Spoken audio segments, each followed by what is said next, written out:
Assalamualaikum warahmatullahi wabarakatuh. Perkenalkan, nama saya Ahmad Afif Dirantoro, MPMG 1F022077. Di sini akan mempresentasikan hasil tugas besar manajemen proyek SITI saya. Pertama, untuk tentang proyek yang saya buat yaitu sistem absensi digital berbasis biometrik atau bisa disingkat SADIBA.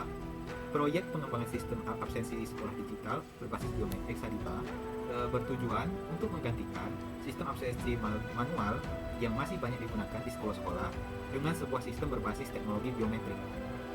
Sistem ini menggunakan teknologi seperti pemindaian sidik jari atau pengenalan wajah untuk memastikan bahwa pencatatan absensi lebih efisien, akurat, dan aman. Oke. Nah, kedua, itu alasan mengapa menjadi penting, krusial untuk mengembangkan proyek sistem absensi digital berbasis biometrik. Relevansi dengan kebutuhan saat ini. Masalah absensi manual yang masih banyak terjadi di sekolah seringkali menimbulkan inefisiensi, seperti pencatatan yang lamban, jadi mengurangi aktivitas mengajar di dalam kelas. Dua, peningkatan integrasi dengan sistem sekolah. Dengan adanya integrasi langsung ke database sistem informasi sekolah, SADIBA memberikan kemudahan bagi sekolah untuk memanfaatkan data absensi dalam pelaporan, penilaian, dan keperluan administrasi lainnya. Tiga, kontribusi terhadap transformasi digital pendidikan Indonesia. Mendukung transformasi digital di sektor pendidikan yang merupakan bagian dari visi pemerintah dalam memanfaatkan teknologi. Oke. Nah, berikut ini adalah tampilan dari workspace saya.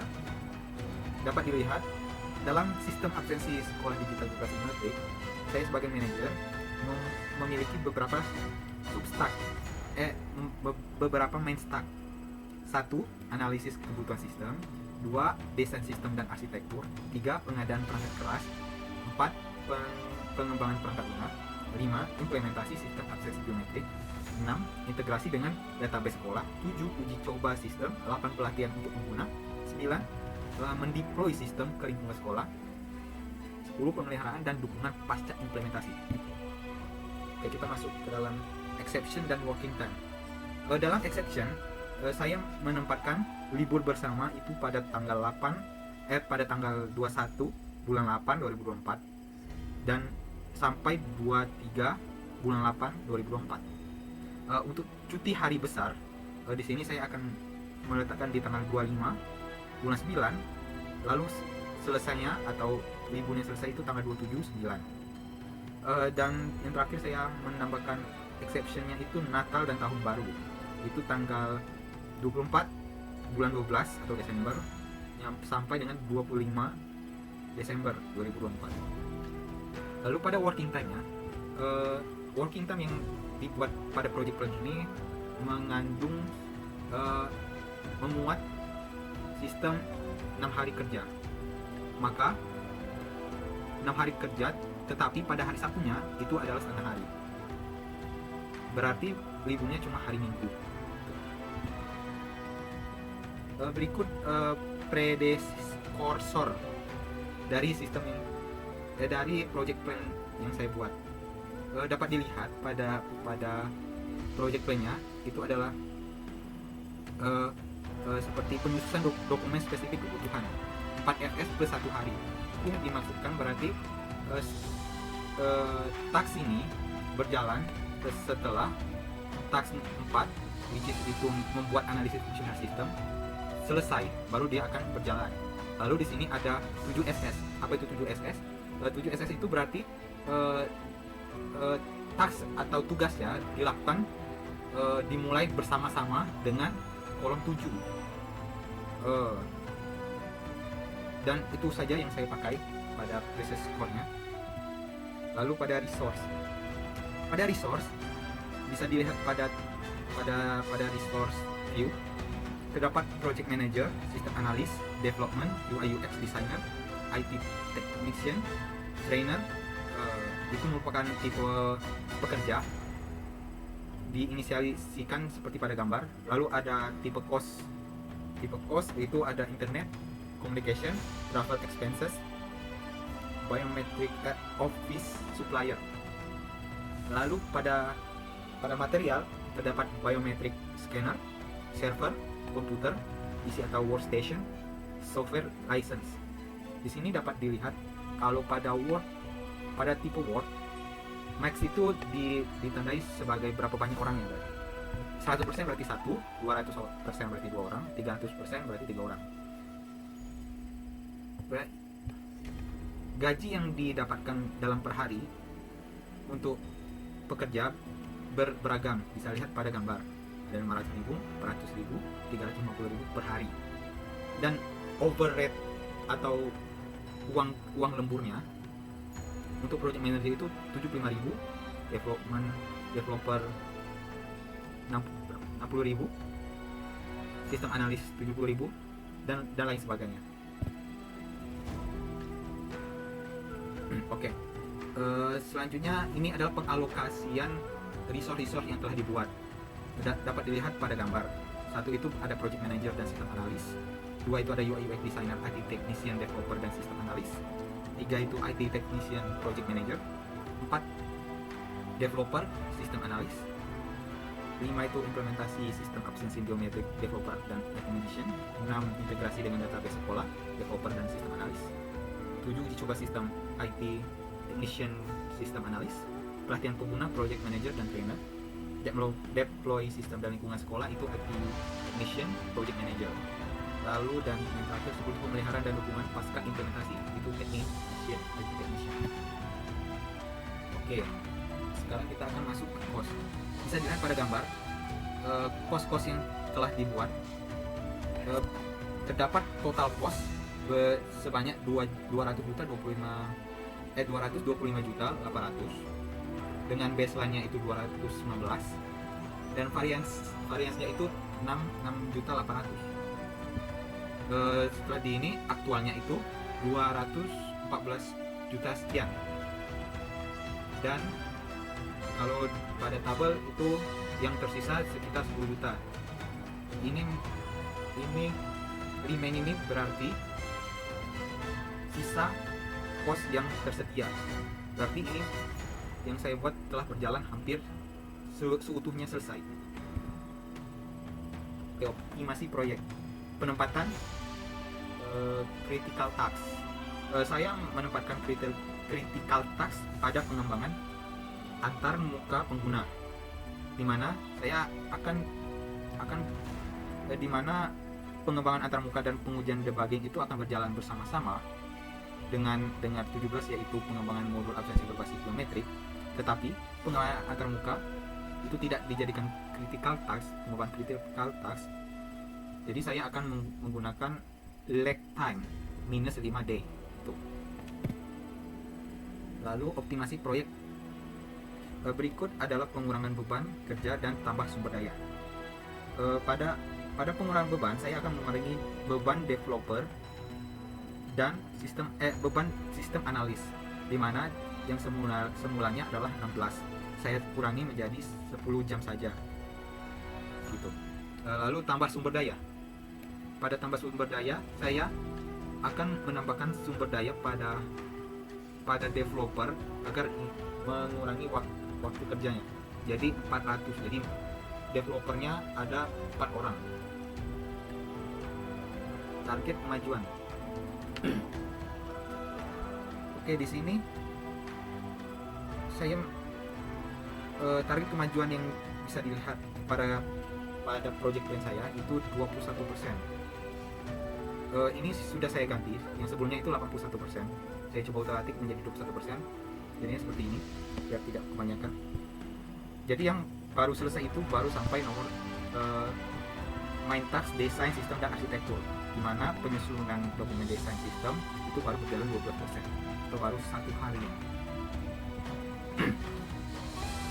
Selanjutnya adalah project overview. Dapat dilihat pada gambar project overview yang ada pada project saya, di mana komplitnya itu baru 21%, atau selesainya itu baru 21%, di mana yang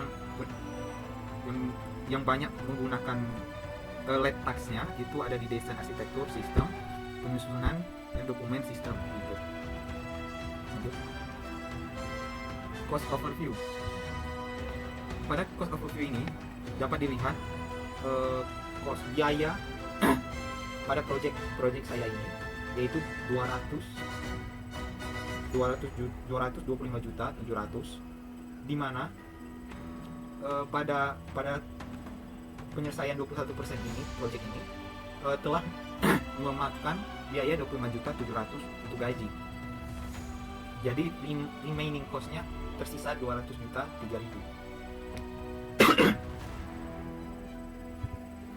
Ini work overview. Pada work overview ini bisa dilihat pada gambar total pekerjaan yang selesai itu 16%, di mana aktual worknya itu baru 533 jam dari 3.200 jam, yaitu dari tanggal bulan 8 sampai bulan 1 2025 gitu. Dapat dilihat di sini pada resource stat yang actual work yang telah bekerja selama 21% ini lebih banyak di IT teknik, sistem analis, developer, project, UI UX, IT technician gitu. Lalu overview dapat dilihat pada gambar over allocate resource-nya, yaitu pada project manager itu 92 jam, remaining work-nya itu 180 jam, sistem analis sudah berjalan 228 jam, sisanya 730 jam, developer 85 jam, tersisa 787 jam, IT technician baru 49 jam, tersisa 939. Kenapa paling tinggi? Karena IT technician ini berperan lumayan penting pada project plan yang kami buat, dan trainernya masih 0 jam karena trainer berjalan di akhir. Selanjutnya resource overview, bisa dapat dilihat pada gambar resource stat. Project manager telah melakukan 30% pekerjaannya. Lalu sistem analis telah berjalan per 30% juga. Developer berjalan baru 10%. UI UX designer telah hampir rampung pekerjaannya. Lalu IT technician-nya baru 6%. Trainernya belum sama sekali. Oke. Resource cost overview. Pada resource cost overview dapat dilihat cost detailnya itu dapat dilihat cost status, cost distribution, dan cost detailnya. Pada cost distribution, tipe pekerja itu retribusinya itu 147.700.000, material 78 juta. Tipe cost belum dapat dihitung karena itu berjalan seiring waktu ya, per bulan gitu. Pada cost detail, project manager telah bekerja aktual gitu 91 jam dengan cost gaji 5.700.000 gitu. Sistem analis 200 jam itu 11 juta. Developer 84 juta aktual jamnya, 3.700.000. UI UX 80 jam itu 3 juta. IT 48 1 juta. Trainer belum. Okay, next. Task overview dapat dilihat di dalam task overview ada cost status, cost distribution, dan cost detail. Di cost status, proyek pengembangan sistem digital ini telah berjalan hampir 8% dari remaining cost-nya. Distribusinya itu pada future task-nya itu ada 6 juta, status completenya 6 juta, status like-nya 117 juta.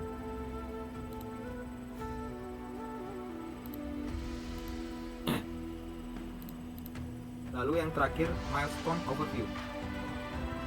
Dapat dilihat milestone overview-nya, like milestone up next, complete milestone. Itu kalau di sini 6. pada grafik itu datar, dan kalau milestone update-nya itu di 10 itu bakal turun pada tanggal 1-nya gitu.